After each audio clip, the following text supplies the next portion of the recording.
Welcome to the Real Estate Guys radio program. I'm your host, Robert Helms. There's so many ways to invest in real estate, but today we're going to talk about kind of the sweet spot that exists in residential property. Everything kind of comes together in this one product type, and it is the fourplex. We'll tell you why we like it, and we've got a great guest today on the Real Estate Guys radio program.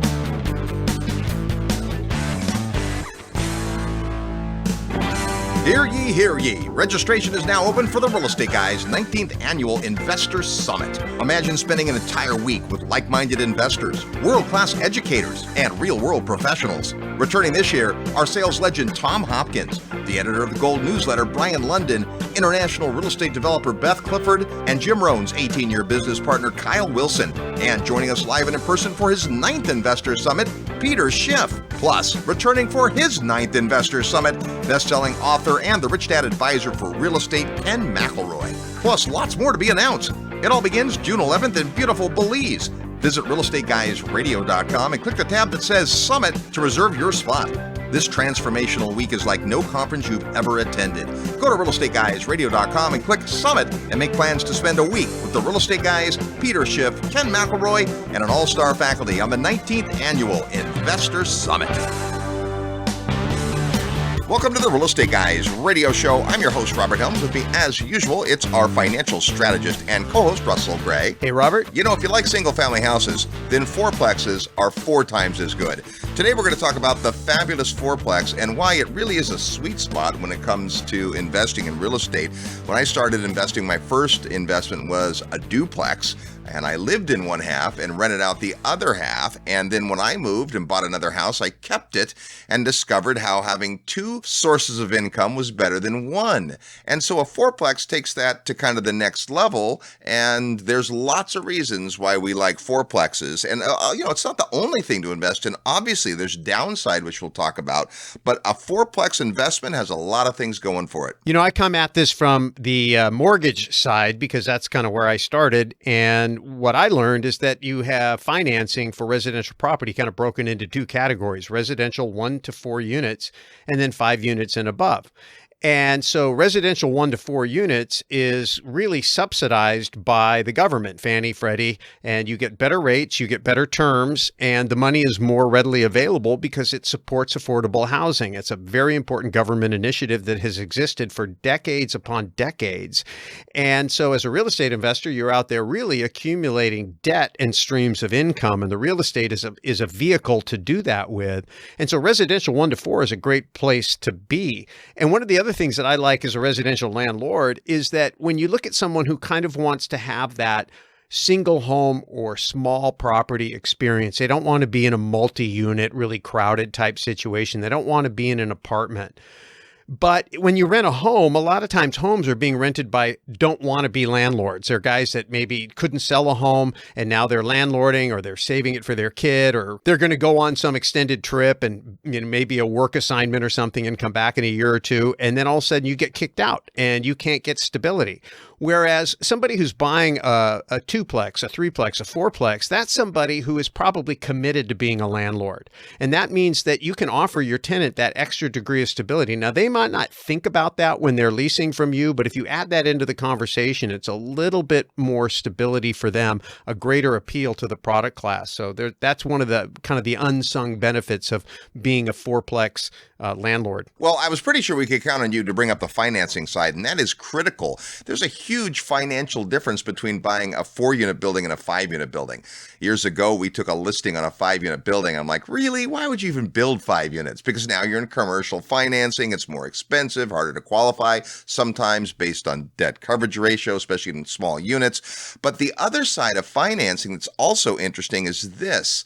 As a real estate investor, you're going to be knocking up against the Freddie. You're going to be knocking up against your maximum qualification. We call it being Freddie or Fannied out when you have all the single family 1 to 4 loans that you can get. And when you buy a fourplex, you get a lot of doors for 1 loan.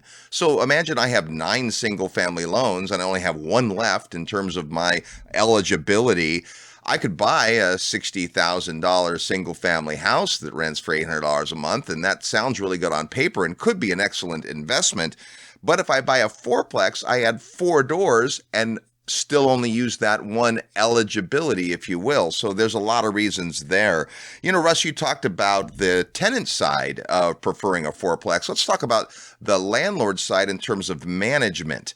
The single-family home property manager is a little bit different animal than the multi-unit property manager. And the good news in most markets is there's a lot of property management solutions to choose from when you buy a fourplex. There are companies that specialize in this type of property, and there are other property managers that can take it on quite easily.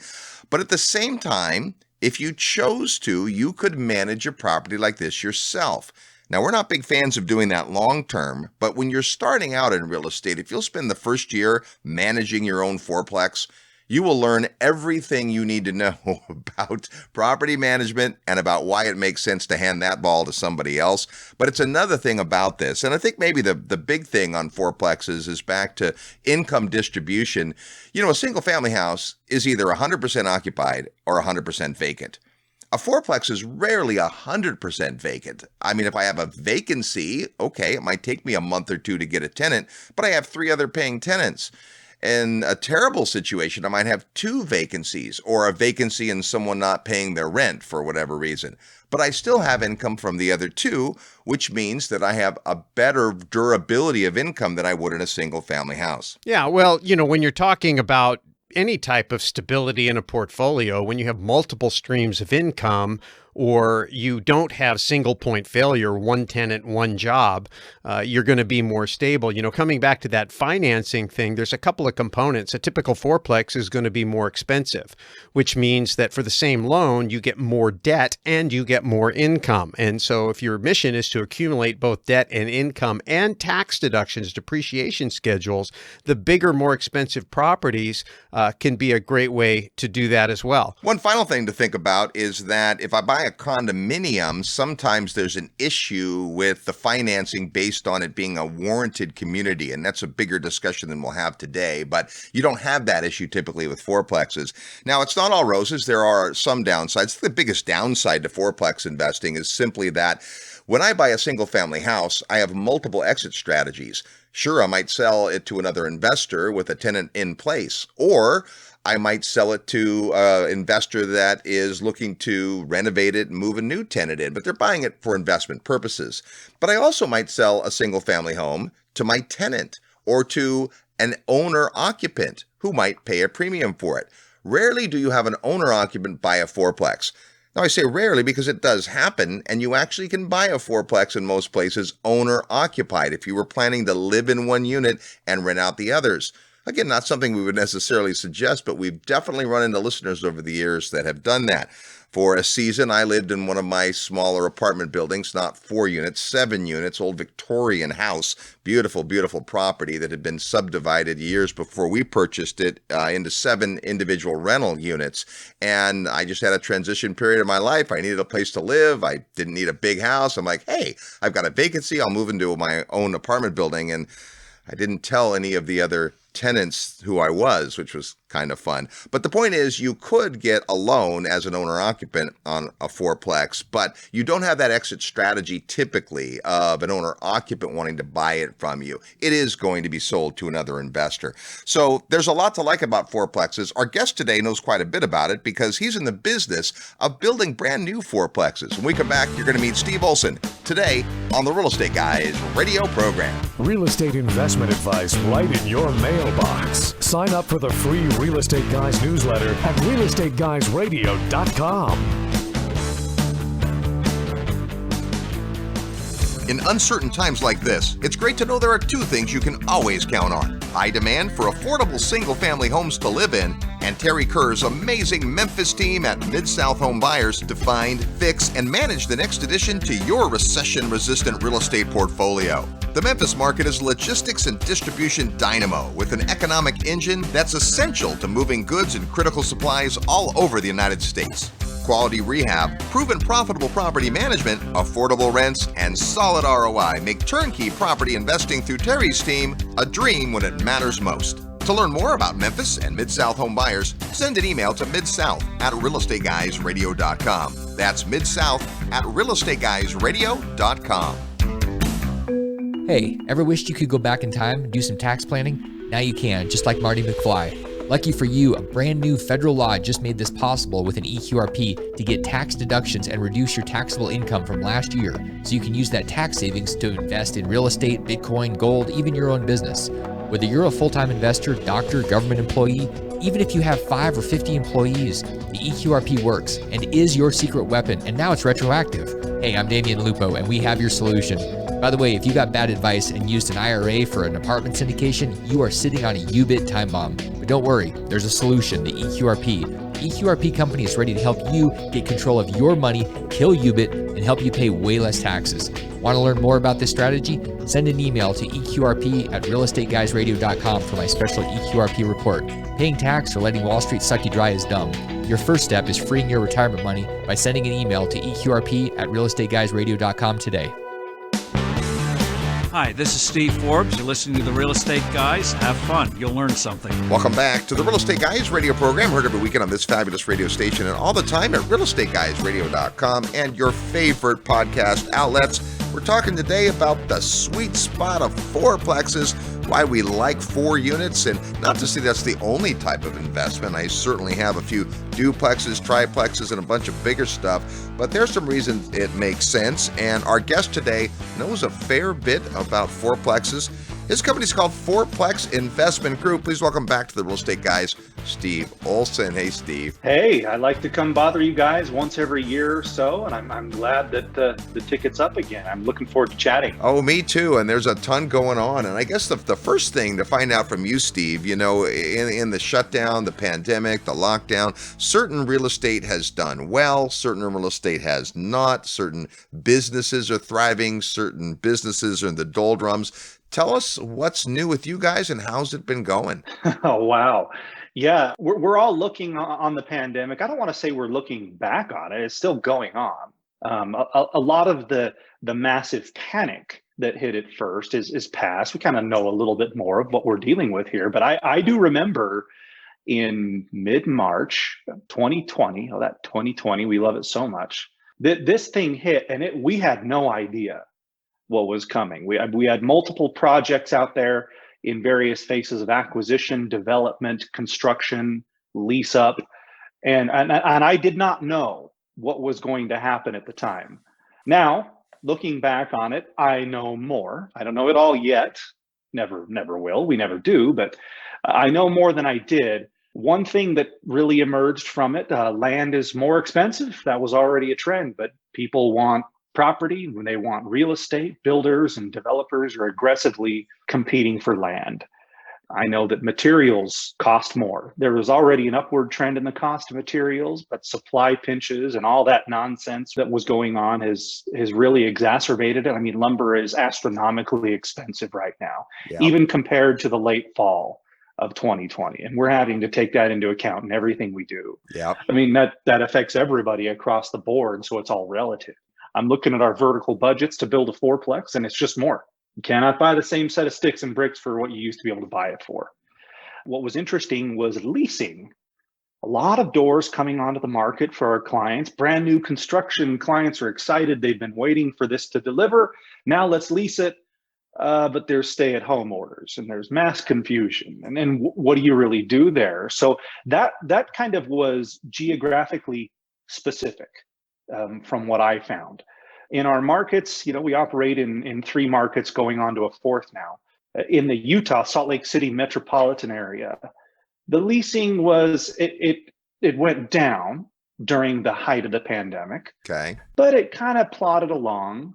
You know, we tried the self-showings and the technology and everything. And then when they lifted the stay-at-home, it wasn't really an order in Utah. It was a, we strongly encourage you, you better stay home kind of a thing.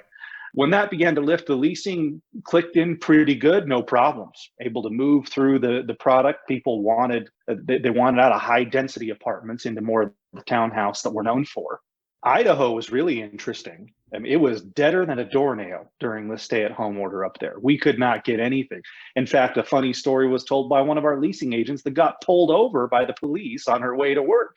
And she had to show some card that she was an essential worker. I was like, wow, sounds kind of 1940s Europe to me, but that's crazy.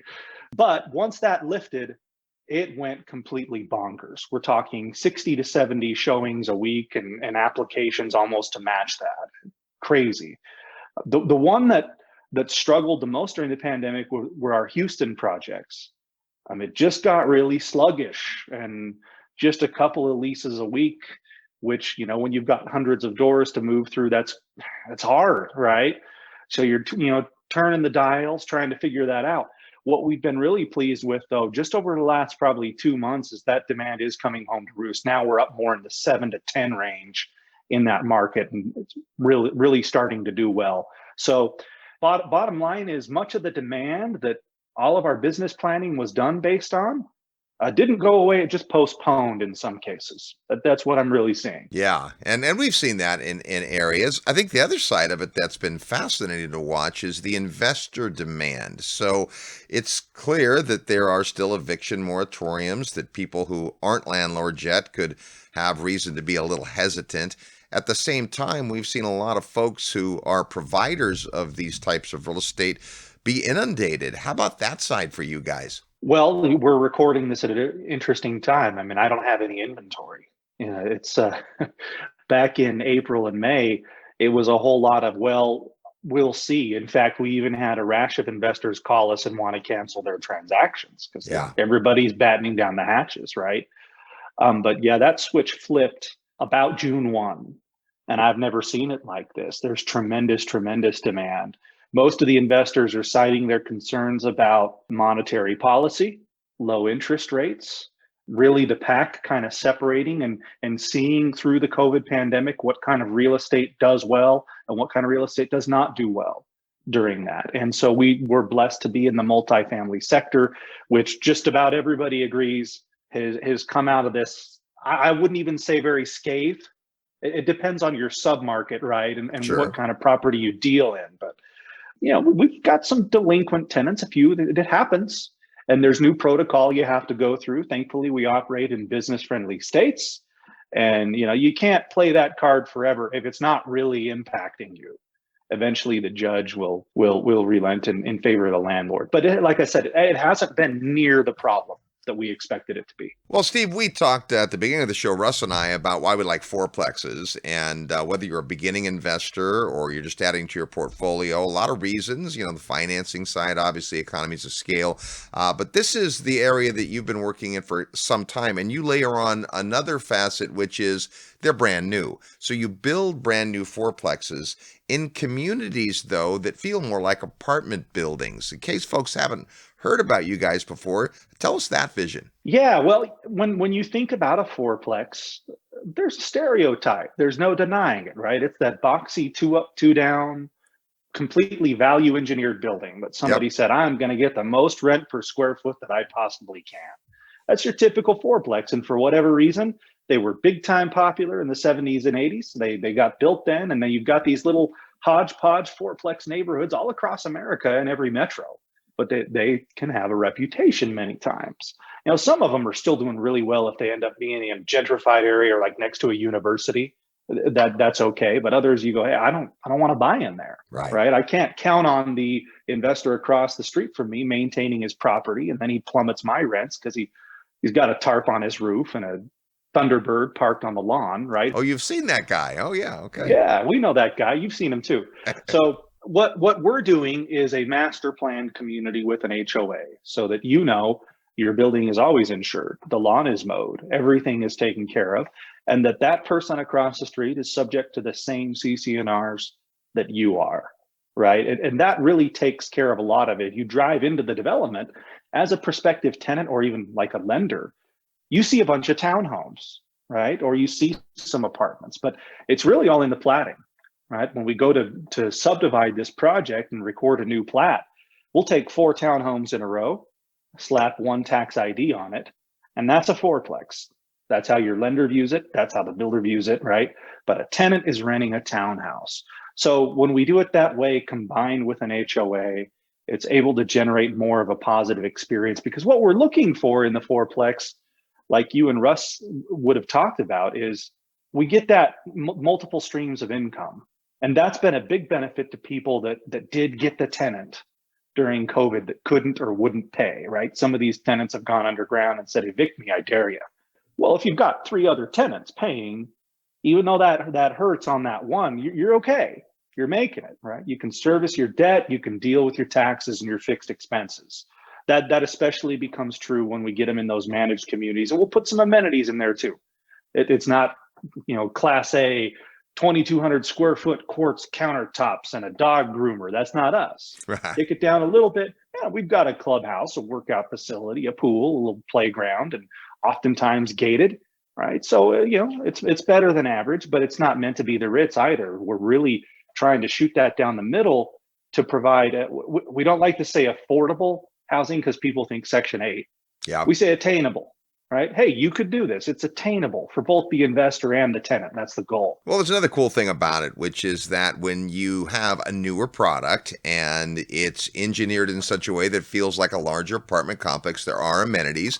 Not only does that attract more people, but they also tend to stay longer. So do you find that everybody's willing to sign a year-long lease, or is that negotiable? Talk about the kind of the durability of the rent. Yeah, it's been durable. Typically, everybody is signing a year-long lease, and I think that the nature of the communities itself lends it to that. But we've got one community that's right next to a college. I mean, that thing's turning over all the time. Yeah. Right. But we have others where they might sign a year, but they're staying 2 or possibly 3. And you're always going to have that segment that's there temporary. They're trying to figure out where they land. They just moved to the area. Maybe they're building a house. But you do have those people that are going to stay for quite a while. So it's been durable. And I think we've kind of benefited as well. I wouldn't take all the credit here. The market, there's just, in the markets we operate in, there's not enough housing. So I hate to say it like this, but a lot of people don't have a choice. They're staying because there's nowhere else to go. Well, and you mentioned landlord friendly, and that's certainly important as folks are thinking about buying investment property anywhere. But you started in Salt Lake and Greater Salt Lake, and that's been a robust market. And of course, Houston, also Texas, one of the recipients of a lot of jobs and a lot of net immigration. Boise has been hot for sure. And now let's talk about the newest market you're in, which is in the greater Phoenix area. That's also a very strong market. In fact, the #1 net in-migration market in 2020. Yeah. I've been on the show a few times talking about our plans in Phoenix. It's a long runway there. There's a lot of work to do. And there's just some more regulation than you would think, but it's okay. We manage through it. We've got construction happening on 2 sites right there, mostly working the west side of the valley. Surprise area we really like, and there's land under contract at multiple projects in that market. And precisely what you said, people are moving in, right? It's business friendly, it's viewed as affordable.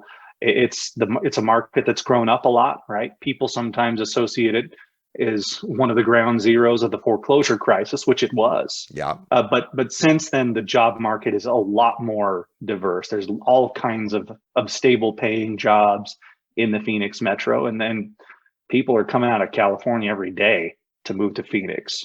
We're benefiting from that. We're seeing good rent increases as we dig into new projects, new pro formas. So we're excited.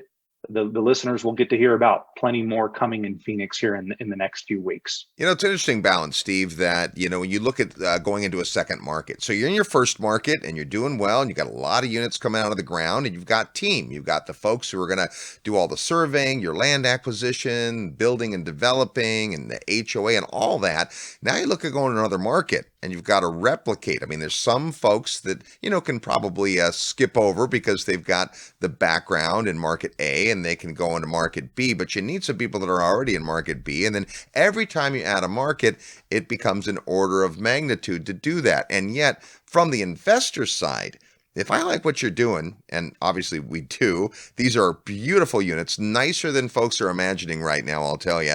You've got great positioning within the tenant base. So you're not at the bottom, but you're not at the high end where people fall off. It's a real sweet spot in that regard.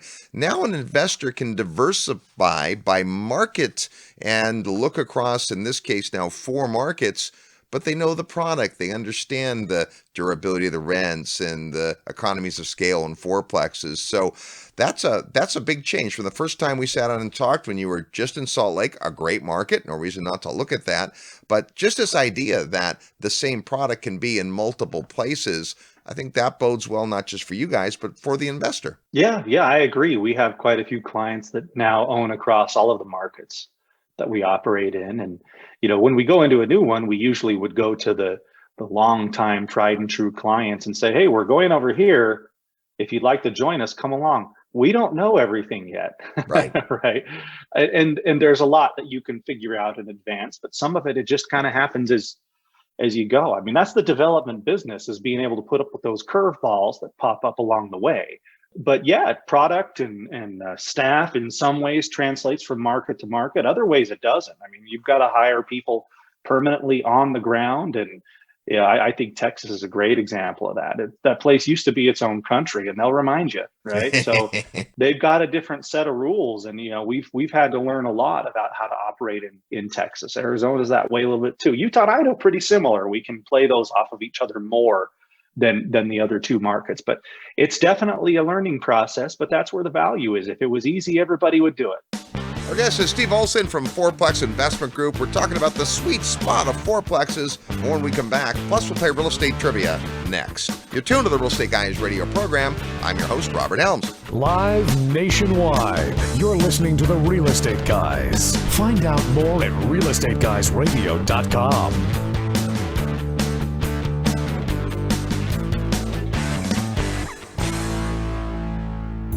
Hey, it's Robert Helms. Thanks so much for listening to the show today. I want to personally invite you to come see an amazing real estate market that combines excellent cash flow, offshore diversification, and what we affectionately call lifestyle investing.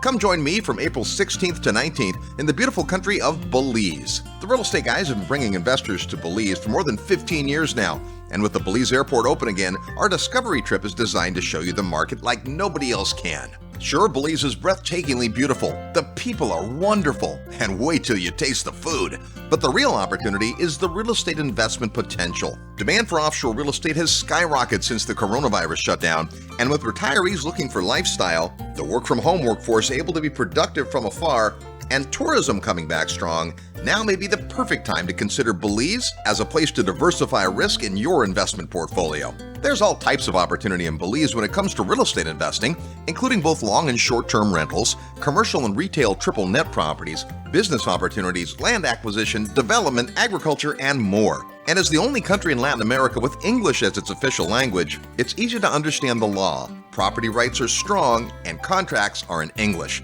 And in Ambergris Caye, a unique situation exists where demand for rentals continues to outstrip supply, creating a compelling environment for investors. So come see for yourself. Join me April 16th through 19th in Ambergris Caye, Belize, as we study the market, learn about the sustainable drivers, and tour lots of beautiful real estate. And like all of our field trips, there are no properties for sale during the weekend. Rather, you'll meet lots of local providers that will help educate you about the market so that you can follow up with them after the trip if the market seems interesting to you. You've heard about Belize on the Real Estate Guys for all these years. Now come see what all the excitement is about. Plus, we'll have lots of time over meals and activities to talk about all things real estate. To get the details, go to the website at realestateguysradio.com and click on Events, where you'll find the Belize Discovery Trips. Once you register, you'll get information about our group hotel rates as well as travel details. So join me in Belize, April 16th through 19th. It's a beautiful country with lots of amazing possibilities, and the only thing missing is you. Go to realestateguysradio.com under Events, and I look forward to seeing you in beautiful Belize. Hi, this is Kevin Harrington, original shark from the hit TV show Shark Tank, and you're listening to The Real Estate Guys. Welcome back to the Real Estate Guys radio program. Thanks for tuning into the show today. There's still room for you to join us on the 19th Annual Investor Summit. This year, it'll be an Investor Summit on sand as we go to beautiful Ambergris Caye, Belize. An incredible faculty. It's the highest level event the Real Estate Guys do every year. It's 8 days, plus you can add on a couple of bonus days and hang out in beautiful Belize. Get all the details on our website at realestateguysradio.com under Summit. We're talking today about the sweet spot of fourplexes, and we'll get back to our interview with Steve Olson just as soon as we play Real Estate Trivia. Your chance to win a prize by knowing today's Real Estate Trivia question. When you hear it and think you know the answer, send your best guess to trivia@realestateguysradio.com. Trivia@realestateguysradio.com. The first person that gets the answer correct is going to get an awesome book called Don't Quit: Stories of Persistence, Courage, and Faith. It's a collection of excellent stories that'll motivate you and inspire you. That can be yours if you know today's Real Estate Trivia question. Last week on the show, we were talking about offshore agriculture, talking about sweet spots. Here's what we asked. The U.S. grows the most strawberries in the world. What country is number 2? Well, surprisingly, the answer is Turkey. Yeah, Turkey, number 2 in strawberry production following the U.S. Here's our real estate trivia question for this week. Steve talked about their first market being in the greater Salt Lake City area. Here's what I want to know. Name the state tree of Utah. Yeah, the state of Utah, like most states, has its official state tree. What tree is it? It's kind of real estate, right? Trees grow out of the ground. If you know or just want to take a guess, send your best guess to trivia@realestateguysradio.com. You will need to include your name, the answer to the question, and your physical mailing address so we can send you this great book, Don't Quit: Stories of Persistence, Courage, and Faith. That's today's real estate trivia question.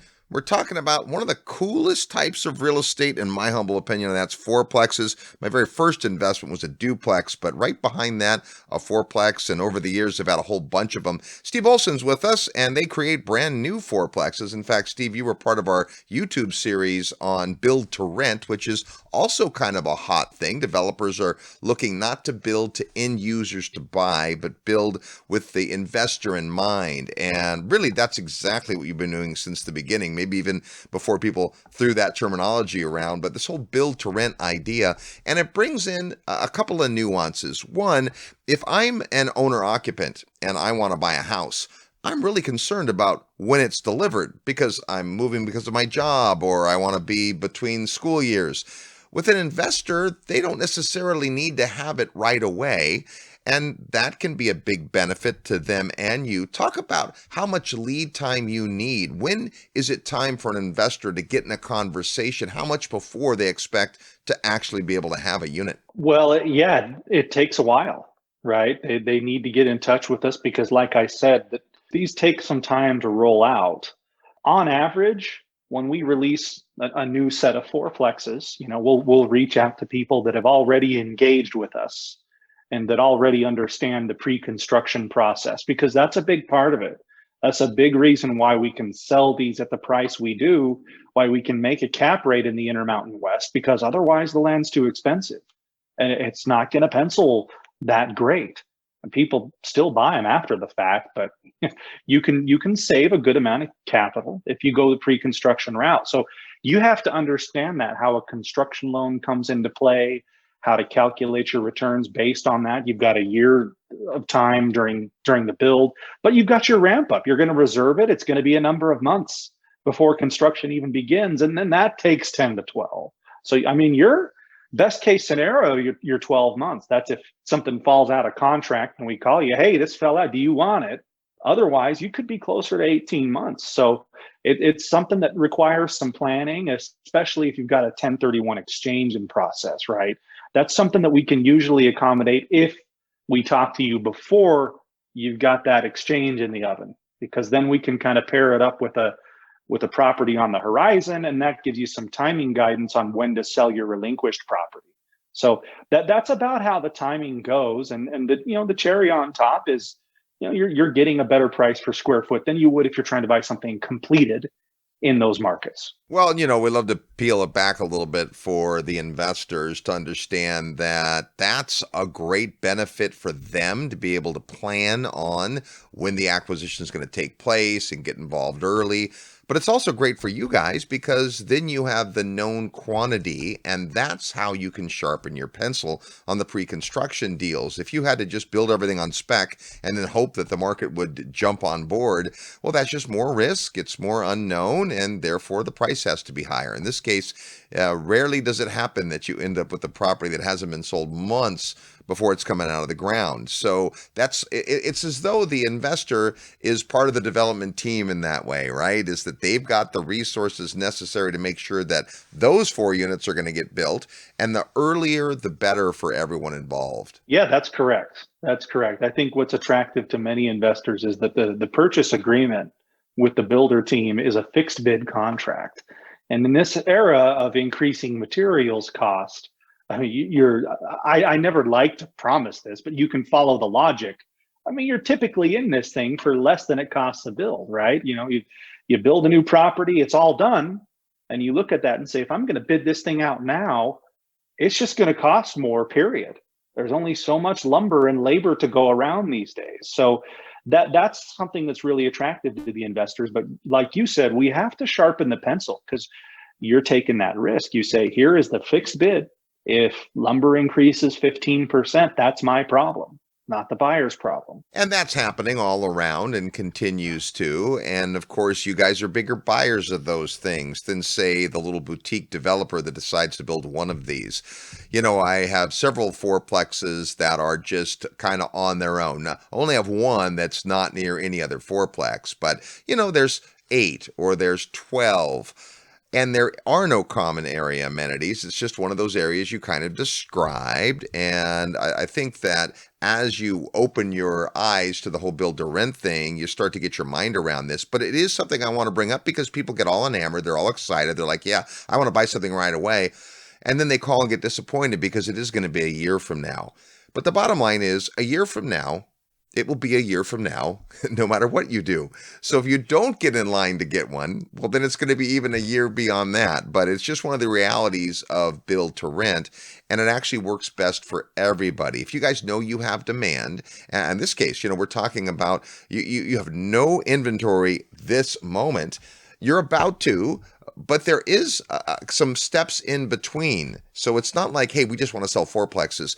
They do need to get in touch and learn the process, understand what it means. The financing is a little different and unique, and so forth. And obviously, folks who are interested can reach out to you guys. You've put together some cool reports, though, that don't have as much to do with that as they do with the markets. We say here at the Real Estate Guys, you start with your personal investment philosophy, who you are as an investor. Once you've figured that out, now you find a market or markets that can deliver the kind of results you're looking for. Once you've got a market, then you've got to find team members. And once you find team members, well, then you've got to find the property. In this case, once folks figure out what they want, their personal investment philosophy, you guys kind of handle all the rest, right? You've got 4 markets, you've got team, including leasing, and you've got a variety of properties for people to choose from. Yeah, absolutely. We've got the system in place. It's designed to give somebody who doesn't have the time, know-how, or desire to be a build to rent developer the chance to get some of the upside that comes from that, because you're participating along the way, hence the long runway. I think that's what most people like about it. We like to crank out these reports for you guys because all of the reports have information and sources that are independently verifiable. We want it to be something that you can say for yourself, yeah, because when you do build to rent, you're betting on that submarket, because things can change from when you start construction and approve a project to when you deliver units that are for lease, right? Games can change a little bit. So that's why you're betting on the market. You're saying, I like the population growth, the neighborhood, the trends, and I feel confident enough in this product that, yeah, things may change, but I'm still going to be just fine because of where that market is headed. That's what's designed to be in the reports, is to show you what is happening. Specifically, we'll be launching some new projects in Phoenix. One's in an opportunity zone. We can talk about how that's advantageous for people that do have a capital gain. And we'll see. We don't know what's going to happen with the new administration and those. That's a whole new topic. I listen to you guys every week because I hope you'll tell me, or somebody will. And then we've got another county in the Salt Lake City metro, Weber County, that we have not built in before because previously the rents were not high enough to justify the cost per square foot. But things have changed. As the population and the growth has exploded in Salt Lake and Utah counties, it's spilling over into the other areas. It's pushed rents up, and now we're in the game. and we're excited to be able to roll out a couple of projects in Weber County, Utah here very soon, Q1 of 2021. Well, give us some of the high points there, because we're going to let the listeners know how they can get this report on Weber County, which is kind of the newest area. Yeah, it is kind of nearby your other projects, but in kind of a new area. What are the high points there? What's attractive about Weber County? Well, Weber County is home to Hill Air Force Base, big Air Force Base here in Utah. I think Weber County, at the risk of making a bad comparison, you look at Los Angeles and Orange County. Yeah. You don't really know when you cross over. Although I've been on the 5 coming out of LA, and I can feel it in the freeway when I cross over into Orange County. Yeah. Okay. But it's the population is continuous. So they're all in the same metro, drawing from the same jobs. It's just that Weber is more affordable, and you have a lot of logistical businesses, right? You have a lot of medical, you have a lot of government jobs all up in that county. And boy, do they need housing up there. So we're excited about that one. They needed it previously. It's just that now with the increase in the pressure from the surrounding areas, it's a hot spot. We like it. And we've got the new one coming up in Phoenix on the south side that's in an opportunity zone. And Phoenix is crazy. This is an infill project, right? We're not pushing out into the suburbs. We're into an already developed neighborhood. And anybody can verify, if they'd like to, what's been happening to rents in Phoenix and what the concern about attainable housing is in that market. Well, and we've always loved Greater Phoenix, been part of that market for a long, long time. But again, the key is you've got to pick markets that work financially, so the rents have to get to that point. But there's another nuance, which is for you to deliver a product that is built in a great community with the amenities you talked about, you need a chunk of land. Right? You can't do it on half an acre. You need to have a chunk of land, and that just takes some time. And so there is the part that the investor doesn't even see, the part you guys are doing for months and years before, trying to get your feelers out and figure out where there's land and then back into that, and the fact that the market does change. So it's important people understand the markets. We'll give folks a chance to get a handle on those reports and spend some time, because market first, figure out the market. If the market makes sense, if you understand the drivers, and you can see why there will be more people willing to move there, while jobs are created, while rents are tending to go up. Apartment wise, we've seen cap rates compressed, meaning more money's been chasing apartments. It's one of the things about fourplexes. All those big apartment gurus really aren't interested in fourplexes, and yet fourplexes do give you some of those economies of scale, especially when they're put in neighborhoods that have that tenant attraction because of everything that's going on. Hey, Steve, before we get you out of here, you now have been around the real estate guys for a long time. I know you're coming out to the Secrets of Successful syndication in March. Great chance for people to come pick your brain. And you've been to that event before. And I think, you've seen investors who have approached your product and done well, the people you talked about that have maybe followed you from market to market. But are there any lessons we can learn from their other side? Any mistakes you've seen people make that you wish they knew something before they went down that path? Any of that kind of wisdom you can pass on? Yeah, I would say two things. Whenever we roll out a new project, we go deep into the property management and the competition on the leasing front in that submarket. And we can generally recommend a finish level on the interior of your fourplex that will make you most competitive. Because there are other owners in this subdivision, but there's also surrounding communities that are not a FIG community. And if you do the right upgrades and finishes on the inside, you can get that good balance between optimizing a low vacancy rate and your turnover cost. Some communities, you need granite and stainless in your units. Others, that's a complete waste of money, right? So I would follow guidance there, because what happens is then a year later when you're for rent and it's a little slower, you're $50 lower than the next guy, you're asking us why, and we'll remind you, right? And I don't pretend that we're 100% right all the time, but we're giving the best recommendations we can. And keep in mind, many of the team over here is also holding a fourplex or two in that same project. We eat our own cooking. And then I think the other one is be patient. Investors are tempted to hit a firm end date and say, to this date, this is what's happened, this is bad, right? Or this is really good. But there's a lot that's still going to happen here. And sometimes I've had a couple of investors get impatient, want to sell. It's been 3 months and I've got 2 tenants. Be patient. Yeah. Right. The market, all the macros are there. And frankly, if somebody calls me and said, "Is this okay?" Hang on. And we had that same conversation in 3-4 more months. And it's almost like they forgot that. Oh no, everything's fine. I'm rented up. I've got good tenants. So you have to be patient. You can't look at real estate in little snapshots in time and then render an entire verdict based on that. Patience is just really, really important. And if you invest in the right markets, that macro trend has a tendency to take care of you. You just get, sometimes a little bit of up and down, but it'll level out for you nicely. That's great stuff. All right. Well, we appreciate, as always, your time and input. We'll look forward to seeing you at the Secrets of Successful Syndication. Thanks, Steve. You got it. There's Steve Olson. When we come back, we'll tell you how you can get a copy of his market reports. They do a lot of research before they go in, and once they're there, they can tell you all the sustainable drivers in the marketplace. You'll learn something about these markets, and who knows, maybe you'll decide you want a brand new fourplex there. You're tuned to the Real Estate Guys radio program. I'm your host, Robert Helms. Need help with your real estate investment portfolio? Check out the resources page at realestateguysradio.com.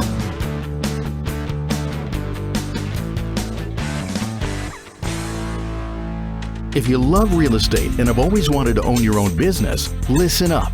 The Real Estate Guys and their panel of experts want to teach you how to go full-time fast in the real estate syndication business. These next few years may go down in history as one of the best times ever to acquire investment real estate. There are deals everywhere if you know where to look and how to assemble the resources. The Secrets of Successful Syndication seminar will show you how to make big money doing big deals from a team of experts that have syndicated projects totaling more than $1 billion. Don't wait for someone to give you a raise or create a job for you. Attend the Secrets of Successful Syndication and learn how to build a team, raise capital, find deals, and make full-time money in 6 months or less. Go to realestateguysradio.com and click on events. All the big players use syndication as a way to diversify risk, optimize profits, and earn big money. You can too. Go to realestateguysradio.com and click on events. Real Estate Guys listeners, are you tired of losing real estate deals due to financing issues? Have you had enough of waiting on banks, lenders, and investor groups to fund new projects? What if there were a way to eliminate all the hassle and invest in real estate on your own terms? I'm here to tell you there is. Patrick Donahoe here from Paradigm Life. I'm an Investopedia Top 100 Most Influential Financial Advisor, and I recently wrote a best-selling book about the financial strategy that changed my entire investment model, and the one that could change yours. To get a copy of my book for free and learn how you can maximize your real estate portfolio by acting as your own bank, send an email to mybank@realestateguysradio.com. Don't make another real estate deal without reading my book first.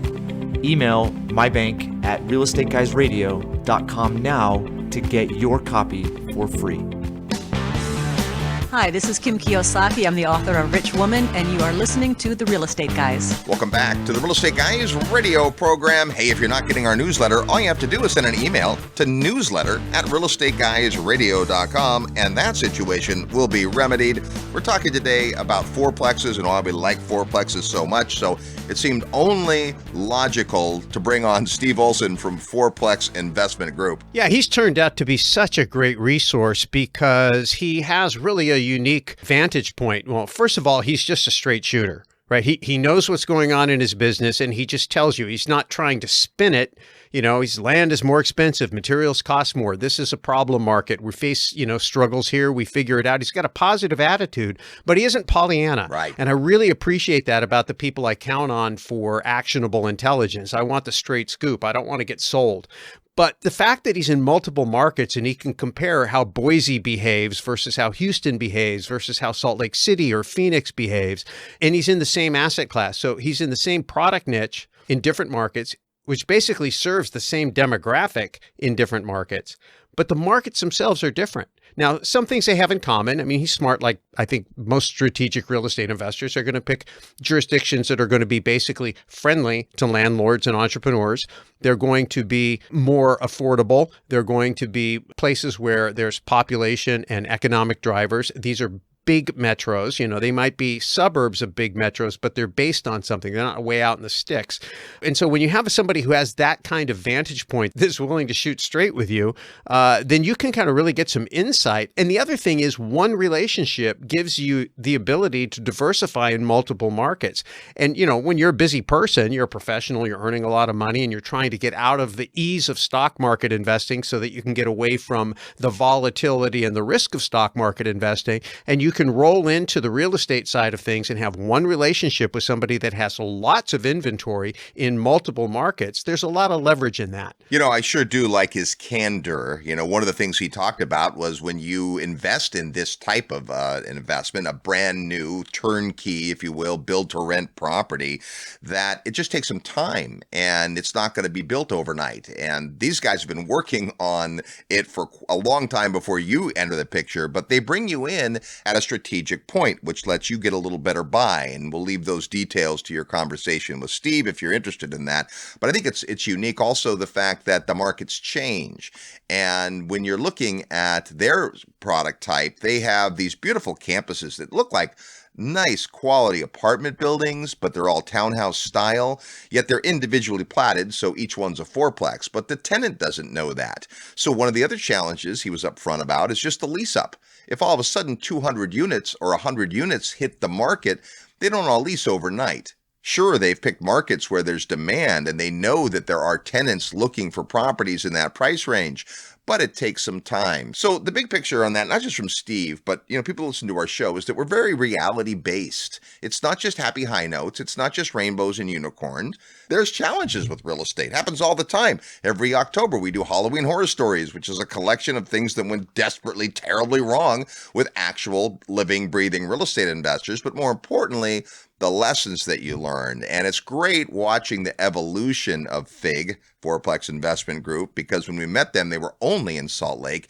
And as they've explored new markets, decided on a few, built team, and then have that compared to what reference you were talking about, now they really do offer a variety of types of investment that is more market-driven even than product-driven. Well, speaking of compared to what, I am a Camaro guy. I had two Camaros, one in high school, one right out of high school, 1968. Loved those cars.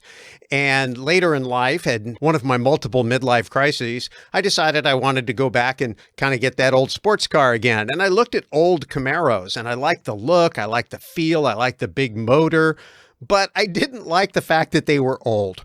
I wanted new car amenities. And so what I ended up doing was buying a modern Camaro that was based on a retro look, and I have all the modern amenities. It's a brand new, nice, beautiful car, but it kind of still has that throwback look. And when I look at the fourplex thing, I think about when you go out in the marketplace and you want all of the advantages of a fourplex. Typically, you've got to buy a pretty old property in a pretty old neighborhood.